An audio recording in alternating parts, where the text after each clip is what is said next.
Complete होने के बाद इन सारे वैज्ञानिकों के द्वारा की जा रही है।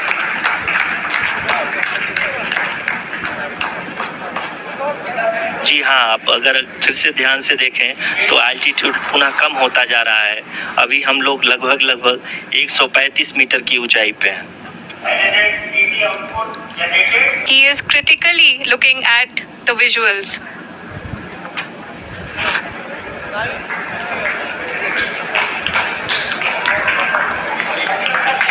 जी हाँ, आप अपनी स्क्रीन पे देख सकते हैं कि हम lander module. People are applauding. Let us all wait to hear from the Secretary Department of Space and Chairman ISRO, Shri S. Somnath. I request our Honorable Prime Minister to address us and bless us. Thank you, sir.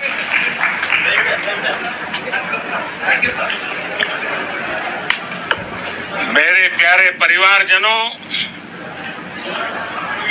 जब हम अपनी आंखों के सामने ऐसा इतिहास बनते हुए देखते हैं तो जीवन धन्य हो जाता है। ऐसी ऐतिहासिक घटनाएं राष्ट्र जीवन की चिरंजीव चेतना बन जाती है। ये पल अविस्मरणीय है। ये क्षण अभूतपूर्व है। ये क्षण विकसित भारत के शंखनाद का है। ये क्षण नए भारत के जयघोष का है। ये क्षण मुश्किलों के महासागर को पार करने का है। ये क्षण जीत के चंद्र पथ पर चलने का है। ये क्षण 140 करोड़ धड़कनों के सामर्थ्य का है।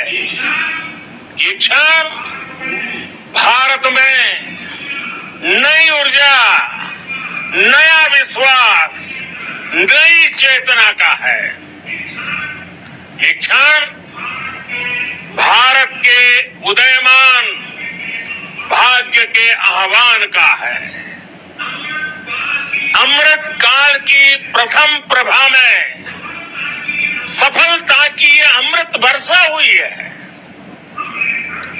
हमने धरती पर संकल्प लिया और चांद पर उसे साकार किया। और हमारे वैज्ञानिक साथियों ने भी कहा, India is now on the moon.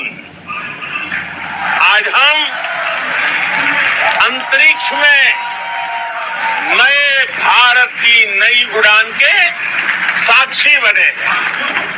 साथियों, मैं इस समय ब्रिक्स समिट में हिस्सा लेने के लिए दक्षिण अफ्रीका में हूं, लेकिन हर देशवासी की तरह चंद्रयान महाअभियान पर भी लगा हुआ था।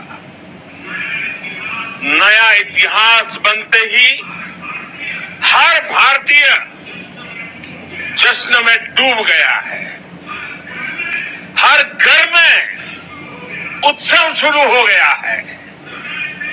हृदय से मैं भी अपने देशवासियों के साथ, अपने परिवारजनों के साथ इस उमंग और उल्लास से जुड़ा हुआ हूं। मैं टीम चंद्रयान को,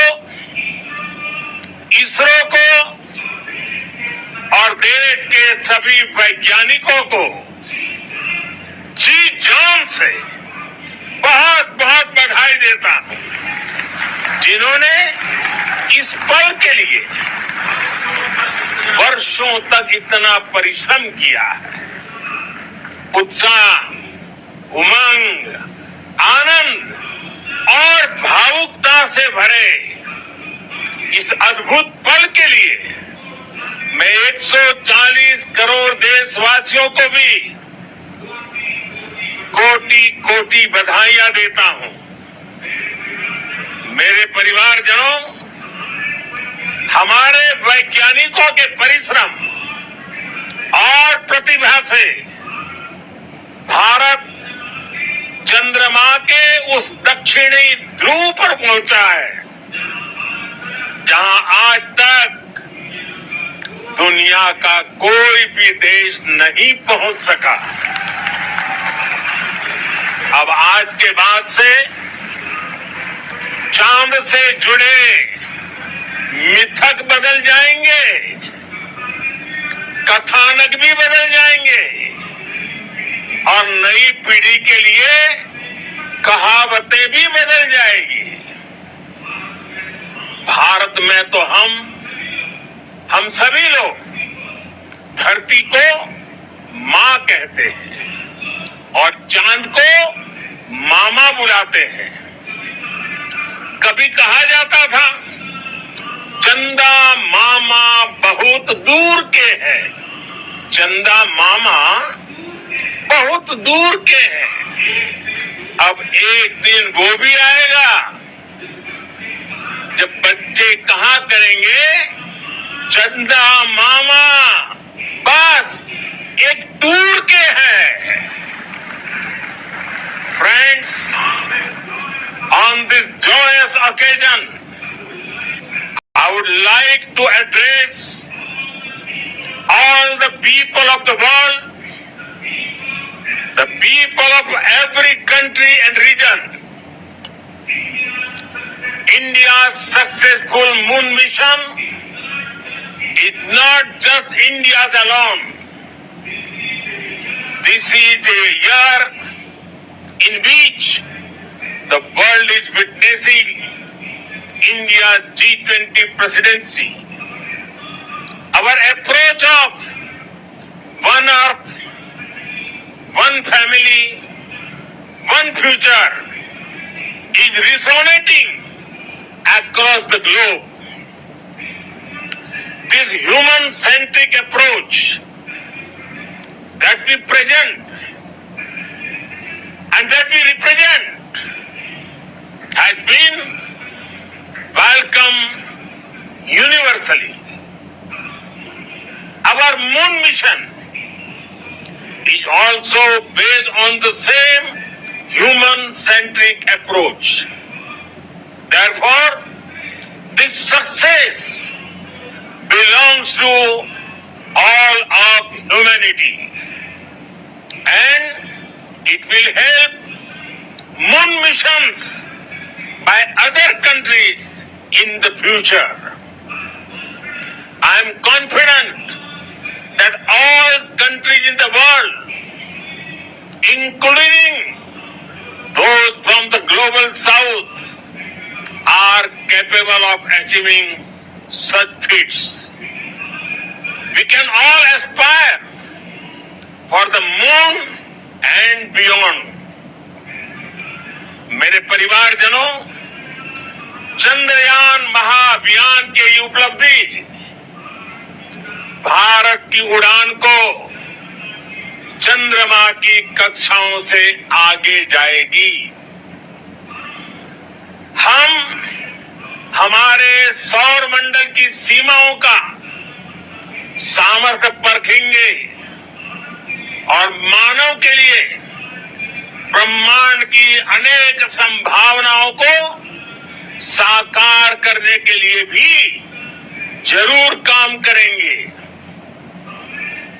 हमने भविष्य के लिए कई बड़े और महत्वाकांक्षी लक्ष्य तय किए हैं।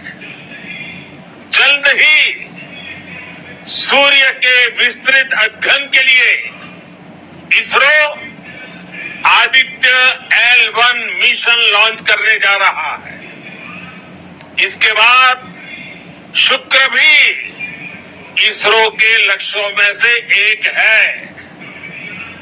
गगनयान के जरिए देश अपने पहले ह्यूमन स्पेस फ्लाइट मिशन के लिए भी पूरी तैयारी के साथ जुटा है। भारत बार बार ये साबित कर रहा है कि sky is not the limit. साथियों, साइंस और टेक्नोलॉजी देश के उज्जवल भविष्य का आधार है। इसलिए आज के इस दिन को देश हमेशा हमेशा के लिए याद रखेगा। यह दिन हम सभी को एक उज्जवल भविष्य की ओर बढ़ने के लिए प्रेरित करेगा। ये दिन हमें अपने संकल्पों की सिद्धि का इस बात का प्रतीक है कि हार से सबक लेकर जीत कैसे हासिल की जाती है। एक बार फिर देश के सभी वैज्ञानिकों को बहुत बहुत बधाई और भविष्य के मिशन के लिए ढेरों शुभकामनाएं। बहुत बहुत धन्यवाद।